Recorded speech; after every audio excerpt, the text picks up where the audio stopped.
वहीं कानपुर के ऐतिहासिक और पौराणिक क्षेत्र में बिठूर महोत्सव 2025 का आगाज हुआ। आपको बता दें कि नाना राव पेशवा पार्क में आयोजित कार्यक्रम में बतौर मुख्य अतिथि विधानसभा अध्यक्ष सतीश महाना शामिल हुए और दीप प्रज्वलित कर कार्यक्रम का शुभारंभ किया। विधायक अभिजीत सिंह सांगा ने बताया कि बिठूर महोत्सव में इस बार 1857 की क्रांति की झलक देखने को मिली और इसके साथ ही रंगमंच, संगीत, अलग अलग संस्कृति दर्शन लोगों को देखने को मिलेंगे, जिसमें मां गंगा की कहानी एवं गंगा आरती का भी आयोजन होगा।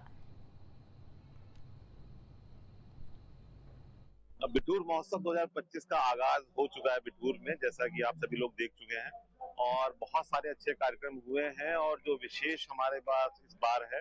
उसमें हमारे महाराष्ट्र के से जो बहुत सारे आदरणीय शिवाजी महाराज के समय के जो अस्त्र शस्त्र हैं, वो हमारी पूरी टीम है जो महाराष्ट्र से आई है, जिन्होंने बहुत ही उस समय के शस्त्रों का प्रदर्शनी करी है। इसके अलावा यहाँ पे फूड कोर्ट और ओडीओपी का, और इसी प्रकार से जो और विशेष है, जो मैंने पहले भी कहा था कि यहाँ जो हमारे फाइन आर्ट के बच्चे हैं कानपुर यूनिवर्सिटी के, उन्होंने बहुत अच्छा डेकोरेशन किया है। So don't miss it and please come enjoy and just be part of the cultural history of Kanpur and Bithoor. देखिए, बिठूर की जो पहचान है, आध्यात्मिक नगरी है, क्रांतिकारी नगरी है, और बिठूर महोत्सव के माध्यम से अनेकों कार्यक्रम यहाँ पर ऐसे आयोजित होंगे जिससे हमारा बिठूर, हमारा कानपुर, अगल बगल का क्षेत्र बिठूर के इतिहास के बारे में जानेगा। और हमारा सौभाग्य है कि हमारे प्रदेश के मुखिया, हमारे मुख्यमंत्री योगी आदित्यनाथ जी भी 23 तारीख को 1 बजे यहाँ पर उपस्थित हो रहे हैं, आ रहे हैं। उनका भी स्वागत हम लोग बिठूर की जनता बढ़ चढ़ करके कर रही है। अनेकों सौगातें भी बिठूर को मिल चुकी हैं और मिलने वाली हैं, ऐसा मेरा मानना है। देखिए, बिठूर एक पवित्र धरती है जहाँ पर माँ पतित पावनी माँ गंगा का केंद्र है और ब्रह्मखूटी के नाम से भी हम सब लोग इसको जानते हैं। बिठूर ऐतिहासिक, पौराणिक और धार्मिक महत्व की जगह है।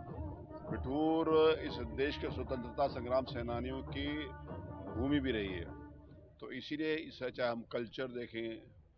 चाहे हम इस देश की आज़ादी को देखें, चाहे हम विज्ञान देखें, चाहे हम ज्ञान देखें, सारी की सारी चीज़ों का अगर एक जगह पर स्थान मिल सकता है तो वो बिठूर का है। बिठूर महोत्सव की शुरुआत हुई, आज हमारे लिए सौभाग्य की बात है कि हमारे माननीय विधायक श्री अभिजीत सिंह सांगा और माननीय सारे कानपुर महानगर के जनप्रतिनिधि और मुख्यमंत्री जी के निर्देशन में और उनके दिशा निर्देश में बिठूर की एक नई पहचान बनाने के लिए खड़े। आज से अगर मैं कुछ वर्ष पहले की बात करूँ तो बिठूर तक पहुँचना बहुत मुश्किल था, लेकिन आज बिठूर मोस्ट प्रेफर्ड डेस्टिनेशन है संस्कारों के लिए, संस्कृति के लिए, माँ गंगा की पवित्रता के लिए और ऐतिहासिक इस देश की जो आज़ादी का वो था उसकी लड़ाई का प्रमुख केंद्र है। तो ये इस धरती को वंदन की धरती है, ये अभिनंदन की धरती है, ये चंदन की धरती है। और आज यहाँ पर बिठूर महोत्सव के माध्यम से बिठूर की गौरवशाली गाथा जनता तक पहुँचे, इसके लिए कार्यक्रम किया। वहीं अमेठी में गौरीगंज तहसील में डीएम और सीडीओ ने मंत्री सतीश चंद्र शर्मा को पुष्प भेंट कर स्वागत किया है। बताया जा रहा है कि शासन द्वारा संचालित विभिन्न योजनाओं के लाभार्थियों को मंत्री ने चेक और टूल किट वितरण किया है, जहां राज्य मंत्री सतीश चंद्र शर्मा और बीजेपी विधायक सुरेश पासी ने 37 दिव्यांगजनों को ट्राईसाइकिल और 11 दिव्यांगजनों को बैसाखी के साथ साथ 2 लोगों को कान की मशीन भी वितरित की है।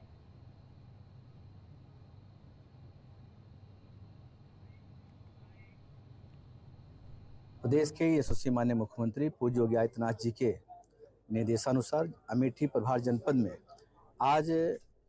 सीएम उद्यमी योजना के अंतर्गत लाभार्थियों को स्वीकृति पत्र वितरण, उसके साथ ही महाकुंभ प्रसाद का जो जल वितरण है और उसके साथ ही जो किसान दुर्घटना बीमा के जो लाभार्थी हैं उनको आज स्वीकृति पत्र वितरण करने का कार्य हुआ है। माननीय मुख्यमंत्री जी जो उत्तर प्रदेश को $1 ट्रिलियन इकोनॉमी बनाने का जो उन्होंने लक्ष्य रखा है, उसके क्रम में जो युवा उद्यमियों को प्रोत्साहन देने के लिए 5 लाख रुपए का ब्याज मुक्त ऋण बिना गारंटी को उपलब्ध कराने का कार्य कर रहे हैं। और जिसके क्रम में आज लगभग अमेठी जनपद में 399 लाभार्थियों का चयन किया गया है और उनको स्वीकृति पत्र वितरित करने का कार्य हुआ है। निश्चित है माननीय मुख्यमंत्री जी की जो मार्गदर्शन है, उनकी जो प्रेरणा है, उसके बल पर हम कह सकते हैं कि आज युवा उद्यमियों को एक